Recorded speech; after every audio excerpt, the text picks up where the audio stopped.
In the fall of 1917, New Yorkers strolling through Central Park encountered something deeply out of place: a fully intact German U-boat. Now, not only was the submarine real, but its mine tubes were once responsible for sinking dozens of ships in the English Channel. Yet there it was, sitting in plain sight on the grass of Sheep Meadow as American soldiers stood their guard.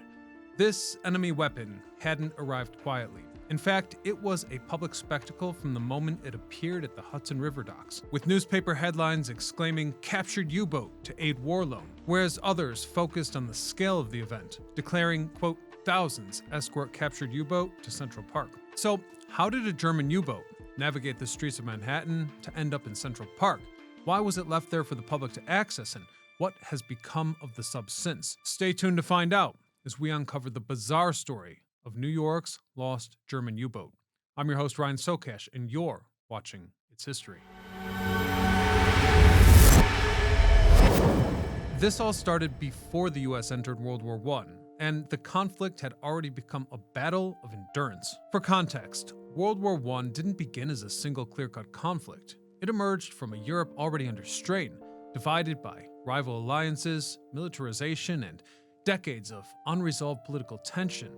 And it's safe to say here that when the nephew of the Austrian-Hungarian emperor was assassinated in the summer of 1914, those alliances activated almost automatically, pulling the continent into war within weeks. What followed was not the swift campaign that many leaders expected, however. Rather, on land, armies collided and stalled, digging into trench systems that stretched for hundreds of miles. Though at sea, the conflict took on a different form, with Britain's Royal Navy moving quickly to assert control over global shipping lanes. By leveraging its size and global reach, it imposed a naval blockade intended to isolate Germany from international trade, meaning goods such as food, fuel, and raw materials became harder to import.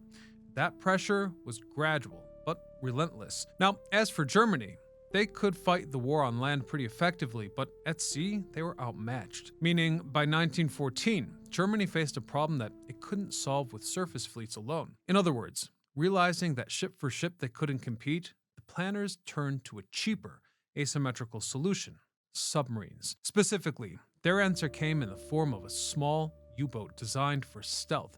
These were the Type UC-1 mine layers, compact submarines built to slip into shallow waters where they could lay minefields near enemy ports, only to vanish before they could ever be detected. With SMUC-5, the vessel which would later be displayed in Central Park, being built as one of them. Ordered in late 1914 and launched in the summer of 1915, UC-5 entered service at a moment when submarine warfare was rapidly escalating. Over the course of just 10 months, the submarine carried out 29 patrols. The minefields it laid sank or damaged dozens of vessels, merchant ships, auxiliary craft, and warships belonging to Britain and the Allies. Though its primary claim to fame is that it became the first submarine mine layer to penetrate the English Channel, which was one of the world's most heavily trafficked and defended waterways. Now, I need to emphasize that the channel was supposed to be secure. UC-5 proved otherwise. Even so, that success also increased risks for the crew. And by the spring of 1916, British anti-submarine patrols had tightened around the coast, to the point that by the 27th of April, while attempting to lay another minefield near Harwich, UC-5 ran aground in shallow water. This is when British patrol vessels quickly moved in and captured the crew. When British forces boarded UC-5, they found the submarine still largely intact. The hull damaged, but its structure was well preserved. Once secured, the submarine was then towed to port, where naval authorities inspected it and carefully were said to have defused some of its weaponry. Now, the sentiment surrounding this capture was powerful. It served as evidence that Germany's submarine campaign was real, but that it could also be defeated through unified effort. And with that in mind, a decision was made. UC-5 wouldn't be scrapped. Rather, it would be displayed as propaganda. And before we look at how that message was sold to the public, let me take a moment to share a message of my own. You know when you get used to something to the point that you don't even realize how bad it is until you change it? Well, my old desk is the best example of this. Yet I've been using it for years. In fact, by the time I finish recording this episode, my back will be stiff and my neck will be wrecked. But That all ends today, since I found something that really supports me, and it happens to be the sponsor of this video. The FlexiSpot E7 Pro Standing Desk. It's like going from a park bench to a first-class seat, and you don't need to be some kind of a desk expert to get the most out of it. Let me enlighten you here.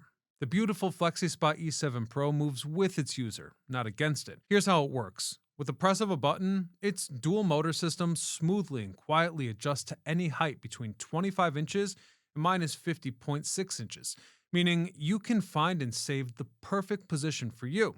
Not to mention, switching between sitting and standing is effortless. This adjustable setup has a 440-pound static capacity, and it's rock solid, even at full height, which is how it holds all of my gear, and it doesn't even wobble. I also love the little details, like the built-in USB charging and the clean cable management system, which might seem like a small thing, but it actually makes a huge difference over a long workday. In other words, working at my desk is no longer a physical burden. Thanks to my new desk, I can now work better and feel better. And if you're also spending hours at your desk, as I do, it's time to upgrade by treating yourself to a FlexiSpot. If that sounds good to you, I'll leave the link in the description so that you can pick up a FlexiSpot E7 Pro today with a 15-year warranty and 30-day risk-free return service. So be sure to check it out. But now, back to our story.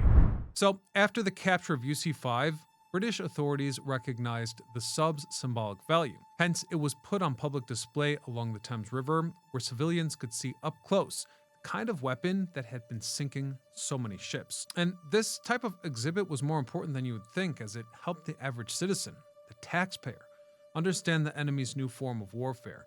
From there, thousands paid to tour the captured U-boat, as British war artists and journalists were also invited on board to document their impressions. Then, in 1917, that message had gained a new type of urgency. You see, the US had just entered the war, as they were pushed in by Germany's unrestricted submarine attacks on civilian shipping. And victory? Well, that would depend not only on soldiers and ships, but money. Vast sums of it. War bonds were essential, and public enthusiasm mattered. So this is where Britain made a somewhat unusual offer to send the entire U-boat to New York City, so that this way, Americans could also benefit from it as a propaganda tool. And I should elaborate that the timing was perfect, as the US was already in the midst of an unprecedented fundraising effort. The federal government needed enormous sums to finance the war, and Liberty bonds became the primary tool to make this happen. These were government-issued loans sold to ordinary Americans, with the promise that the money would be repaid with interest once the war was over. But selling them wasn't just an economic task, it required a cultural campaign. And so buying a bond was framed as a public act of loyalty. Consequently, in that climate, even a captured German submarine could be repurposed, not as a relic, but as a sales pitch of sorts. So it was. The submarine was cut into 3 massive sections and loaded onto a vessel bound for New York City, or as one contemporary report phrased it, quote, with the compliments of the British Navy. UC-5 arrived in October of 1917, with each section being unloaded at the Hudson River docks, placed on massive flatbeds, and hauled through Manhattan. The route cut across famous places like 125th Street, 7th Avenue, and Central Park West, with crowds lining basically the entire path. From there, it was reassembled on Sheep Meadow, where it was deliberately rechristened as You Buy a Bond, as its original German identity was stripped away and replaced with that wartime slogan. Liberty bonds could be purchased on the spot, and only bondholders were allowed inside the exhibit. To further entice visitation, nearby stood a British tank, fresh from the battlefields of France. Overhead, banners proclaimed that the submarine took lives, but that Liberty bonds could save future lives. For weeks, tens of thousands of visitors passed along the site. The U-boat also appeared in Liberty Loan parades, becoming a moving piece of propaganda, proof that the enemy could be beaten, captured, and then put on display. But this spectacle was never really meant to last. So when the Liberty Loan campaign concluded, officials moved quickly to dismantle the submarine and remove it from Central Park. And just like that, the U-boat was once again hoisted onto flatbeds and hauled back to the river under military guard. Reportedly, as it went, thousands came to watch its departure, having a final look at the vessel that had once haunted ships beneath European waters. From New York, UC-5 continued north to Canada, where it was again displayed in cities like Montreal and Toronto, And although there were discussions about sending it deeper into the heartland as a traveling exhibit, the U boat had already served its purpose, and in the end, it was believed to be scrapped. In conclusion, I feel it's worth mentioning that the German U boat in Central Park was not an anomaly. Rather, it was part of a long standing tradition of sorts. Across known military history, captured weapons have been placed on public display to transform distant battlefields into a visible, if not tangible, reality. Sometimes to create the notion of urgency, and at other times to create a sense of victory. UC-5 fits this profile. By placing a captured German submarine in the middle of New York City, the war was made real, familiar, but controllable for Americans. It turned fear into confidence, reminding civilians that wars aren't only fought with weapons, but with symbols. And we'll leave it there for today. But I thank you for watching, and until next time, this is Ryan Sokash, signing off.